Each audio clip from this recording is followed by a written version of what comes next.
Some interesting news has just dropped about the Baltimore Orioles, leaving many fans questioning. David Rubenstein had some interesting comments in a recent interview. And where does it involve Mike Elias and his plans for the rest of the offseason?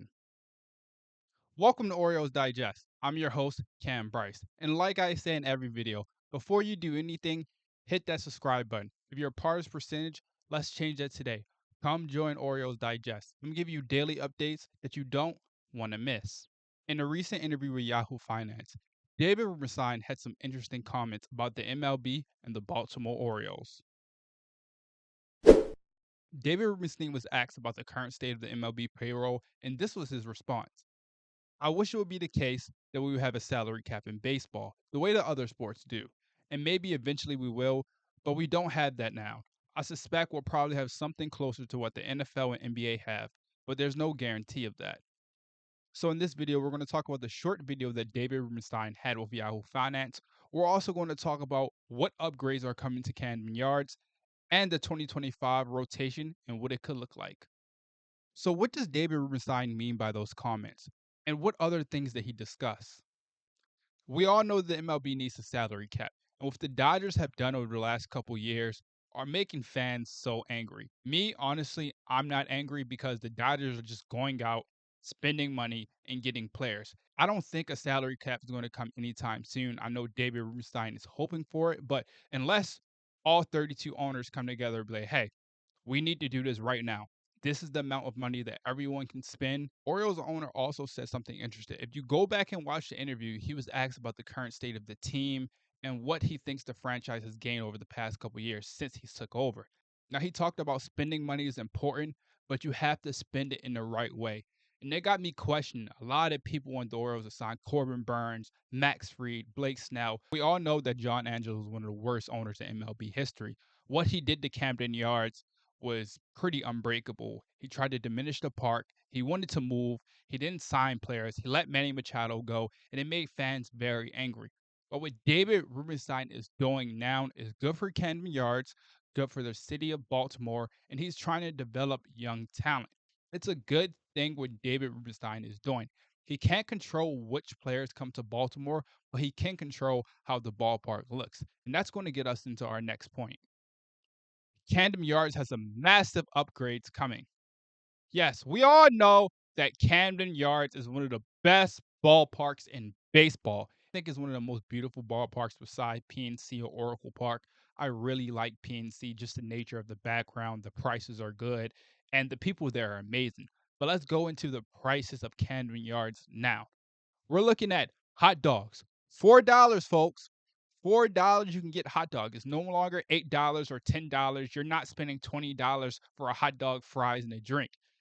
We have affordable prices back in Camden Yards. It's one of the best ballparks in America. So I'm glad Rubenstein sat down with his staff and developed a plan to make this a better ballpark. Peanuts, $2.50. It's no way that we should have been paying $5 for peanuts. It's a snack. Like, let fans enjoy the game by spending less money than they spent on tickets. And what Angelos failed to realize, he didn't support the fans. He didn't give back to the community. And that's what hurt this team the most. That's why no players wanted to come to the Baltimore Orioles because they knew the owner was in a bad spot. And now Rubenstein has changed so much about this franchise in the last couple years. And I know a lot of people are angry at him about free agent signings, but he's making this team better for the long run. And that's all that matters. Do you want the Baltimore Orioles to be good for the next 2 to 3 years, get a World Series, and then be terrible for the next 20? I don't want that. I'd rather them not accomplish a World Series in the next 2 to 3 years, get about four in the next 10 to 15 years. That's a smarter plan, especially when we have so much young talent that I really think can change this franchise for the better. We're not going to go down all these prices. I just wanted to give you guys some insight on what to expect for the next upcoming season. If you decide to visit Camden Yards, I will be there a lot. I don't have season tickets, but I'll be back and forth from work and my locations and going to Camden Yards. Hopefully, I'll see you guys there. Now, the third topic we're going to get into is a 2025 starting rotation for the Baltimore Orioles.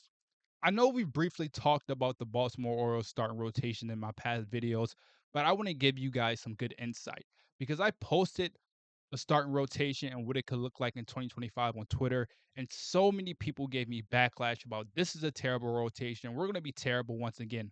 Guys, you forget, we didn't have Corbin Burns. We were still one of the best teams in baseball. We had a young roster. We were still one of the best teams in baseball. This team can go far in the playoffs. This team can make the playoffs. That's not the problem. The problem is when they get to the playoffs, who will show up? And the pitching staff has showed up in the playoffs year after year. It's just the offensive production. They don't show up. Brandon Hyde makes some questionable decisions, and that's another story for a different day. But you need Gunnar Henderson, Adley Rutschman to take that next big jump like they do in the regular season in the playoffs to help this pitching staff out. Grayson Rodriguez, Zach Eflin, Charlie Morton, Cade Povich, Albert Suarez, Trevor Rogers, Sagano, Kramer, all of these guys are projected to have a spot in the starting rotation. Now, will they go a 5, 6, 7? I don't know. It could go a 5 or 6, 7 rotation, but I expect it to be Grayson Rodriguez, Zach Eflin, Charlie Morton, Dean Kramer, Sagano. But we can't forget about K. Povich.